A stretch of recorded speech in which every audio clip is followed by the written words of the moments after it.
Hi, I'm David Shearman, on the floor. This is Great County Life. And they didn't tell me about this when I started, when my producer said, will you do this show? No, I'm on the floor. And we're about to do some yoga. And this could be very, very funny, or it could be just plain fun. Yeah. We're having a lot of fun today for some wonderful reason here at Rogers. It's great. Anyway, I want to introduce Rachael Pederson, and we're talking about children's yoga. Yes, hi, thank you for having me. I teach youth yoga, and basically what youth yoga is about is just having fun, being silly, we're loud, and we get creative. I just really encourage kids and youth to be comfortable in their bodies and just listen to their body and be creative. You know, it's probably been, well, it's been many years since I've done yoga, but I remember when I was in university, I took it up as a relaxation strategy. Yes. And I remember the personal sense of astonishment when we did some quiet positions. And the instructor said, now listen for your heartbeat. Yes, yeah, that's a big one. I could hear my heart beating, and I'm going, wow, this is cool. That is how I start each class, actually. Yeah. Depending on the energy, sometimes we're sitting and sometimes we just stand. Sure. But depending on how the energy is, that's how we play it. But and that also gets people centered.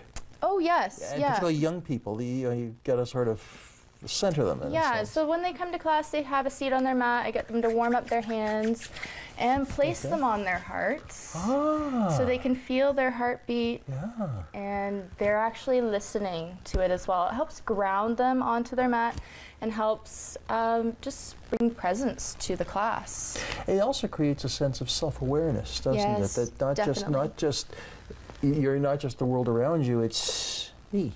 That's right. Yeah, and that's the most important, is to listen to yourself and not worry about what everybody else is doing on their mat, because what they're doing isn't going to be right for you, and that's just the key. You have to listen to what's right for your body. That was one of the big learnings I encountered as well, is that what I was doing would not be right for someone else, and what I was doing, what they were doing probably would not be right for me, because people's bodies are different. Everybody's and a 60-year-old body is different from a 20-year-old body, which is different from a 4-year-old. Yes. You know, I mean, we lose our flexibility as we age. We do, yes. Children, they're naturally flexible, and they're so confident as well. They're willing to try anything. So they often teach me poses as well. Yes, I always offer them the floor. If they want to introduce poses to me, that's excellent. That's like a perfect class for me. Yeah. Because I mean, and that becomes the center of learning, when both the student and the teacher can learn from each other, doesn't it? Oh, definitely. And they just have a lot of fun as doing that as well, because I'm paying attention to them, and I'm honoring what they want to do with their bodies, regardless of what it is. If it's silly or whatever, we just do it. One of the advantages, as I recall from yoga, is that it doesn't take, all it takes is being present. I mean, just wear loose-fitting clothing. Yes, comfortable layers. Loose, comfortable clothing, and the rest is all you. Yeah, yeah. Yoga is simple. It has this misconception that we do headstands, and I mean, a lot of yogis do stuff like that, right? But kids yoga, it's so different than adult yoga. Our poses are faster as well. What would a pose be for child's yoga? Well, I'll show you. Since our legs are crossed, I'm going to get you to put your legs up like this. I hope I can.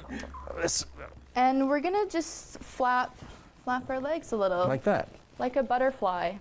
Okay. So I bring in animal poses, insect poses a lot, because they can relate to those. They see them all the time, and they know how those insects or animals function. Right.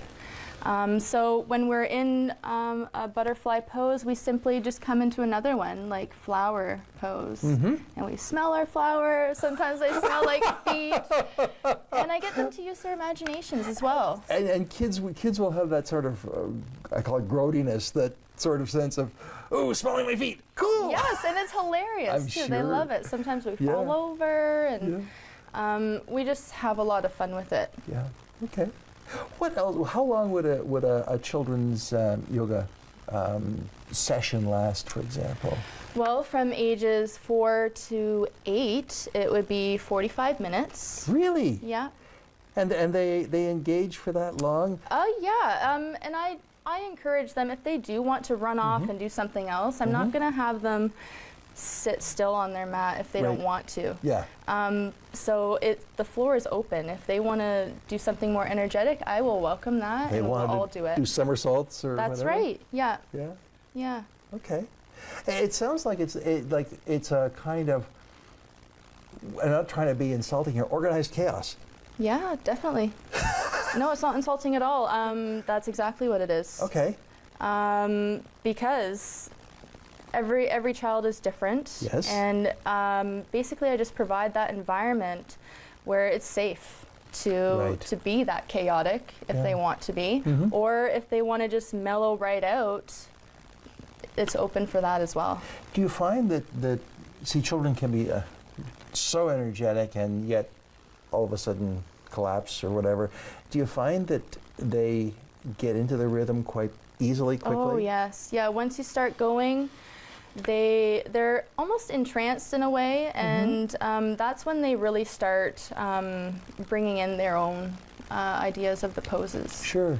Like at a certain point when we do, let's say, downward dog, they all want to act like dogs and bark. And oh, sure. So Makes we sense. get on all fours and we, you know, walk around like dogs, and sometimes we lift our leg and we pee on something.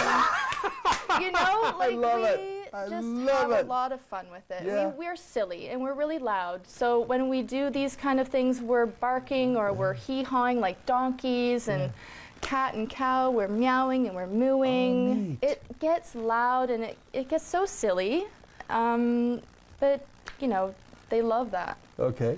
Yeah, so it's energetic, but we also have a really calming effect when we cool it down, because we do Shavasana as well, which is a relaxation pose.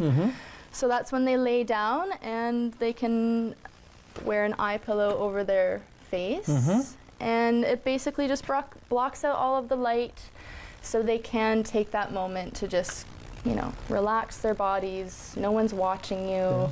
I can't see anything. Neat. So I can't see you, you can't see me. that's right. Yeah. That's right. And Well, we're going to take a quick break, and we're going to come back and talk more about children's yoga. okay. I'm David Shearman. This is Great County Life, and we'll be right back. Hi, welcome back to Great County Life. I'm David Shearman. I'm down on the floor again, still. They couldn't get me up. I'm kind of locked in position, but that's okay. Yeah. Because I'm here with Rachael Pederson, and we're talking about children's yoga. And it sounds absolutely fascinating, the kind of things. Now, where do you do the classes? A lot of times I do them at Harrison Park Gazebo. I offer free classes there throughout the summer. Yes? I've taught at certain studios as well, and I've brought it into schools as well for electives in the winter. Oh, good. Yeah. Good. Now, you were talking about some of the things you have over here, and you were talking about some of the props that you use. Yeah. Okay, so I'm just going to demonstrate what my watering can might be used for. I take it it's empty. Yes. Okay. Yes, so I'm just going to get down into a pose called Child's Pose, and this is where I would come around and tell the children that, or ask them more like, what does a tree or a plant need to grow? So in this pose, we're pretending we're seeds right now. So I'm going to come around and I'm going to spread some sunlight on you, and I'm going to pretend as if I'm watering you. Yes. And basically what's going to happen, you're going to see these kids and they're just going to come up and sprout into something of their choice, whether it be a tree or a shrub. It really doesn't matter, but the goal, yes, is to stand up onto your feet and become a tree of some sort. Yeah. So that what you have there becomes an aid to them moving their pose from one to another, and then being mindful of that new pose. Yeah, and it's activating their imagination as well. They're being creative with it, and if they don't want to be a tree, that's totally fine. I honor that as well. Sure. Yeah, Sure. And there are other props here as well where we do, this is called feather breath, where I offer a feather out of the bag and we blow the feather from one side of the room to the next. And it can be very difficult, actually. I was going to say, because the initial inclination is to go, yes. But it goes all over the place. That's right. So you have to control your breath and control where you want it to go. And they have a lot of fun with that. I'll bet. Yeah. Because breath control is also an important part of yoga. So important. And just for being mindful as well. Absolutely, yes. And just calming yourself down if you are stressed. So this is teaching them those skills that they could use at home. They can use these anywhere, not just in yoga class. I mean, you can take something as simple as a feather, you know, and I don't know, just bring your stress level down. I can imagine if a child became aware of the technique, it would be very useful in calming anxiety. Definitely. Tears. Anger. Yeah. Yeah, I can just see it with, I wish I'd known this 30, 40 years ago. Go to the corner and deep breathe. Yeah. And you know what? A lot of kids don't want to do something like that. When you say that, don't go in the corner and deep breathe. I mean, what does that mean for a kid? Exactly. You know? So bringing something like this in there. By just saying, here's a feather. Just have a seat. Blow it from one side to the next. And they're being active. They're getting rid of some of that energy. Exactly. But they're also calming themselves down. Yeah. Now you've got what looks like tiles over there. Yeah, these are canvases. Okay. I offer canvases to paint because I offer activities during the class as well. So one of them would be art. I bring paints, canvases, and sometimes if they don't want to paint, I bring things for them to color with crayons or markers. And this is just encouraging that creativity one more time, you know, in other ways. And I don't always bring canvases. Sometimes it's bark or branches and other mediums that they can, with different textures and whatnot. So I'm incorporating nature as well and just different elements. How did you get onto this idea, just out of curiosity? I think my own imagination kind of took over. You're obviously well versed in yoga from your own practice. My own practice, yeah. Like we were saying. But you can see this is an opportunity for children. Oh, definitely. When I started my training in 2013 with Devatri School of Yoga, they just really opened my eyes to this experience. And opportunity. Really. Yeah. Yeah. And I just kind of took it and I ran with it because I just have this this love for kids. We just get each other. So you're just a big kid at heart. That's really what it is. Definitely. Yeah. That's exactly what it is. So it was kind of a meeting of mind and opportunity. Yeah. Wonderful. Yeah. Now, what about the parents? What do they do while their children are doing this? A lot of times they actually stay and watch. Some of them definitely participate. Yeah. But the things that happen in our class, they get so silly. A lot of parents, they want that. They want those photos. They want a video of their child being so open and creative and just, you know, loving themselves. Be so bold to say. It's not bold. It's true, because what it does, one of the things in my own experience with yoga is that it creates an awareness of self that is unique to we don't find often in Western culture. No. It is an Eastern mindfulness that is we bring into our Western culture, and we live in coexistence with in Western culture.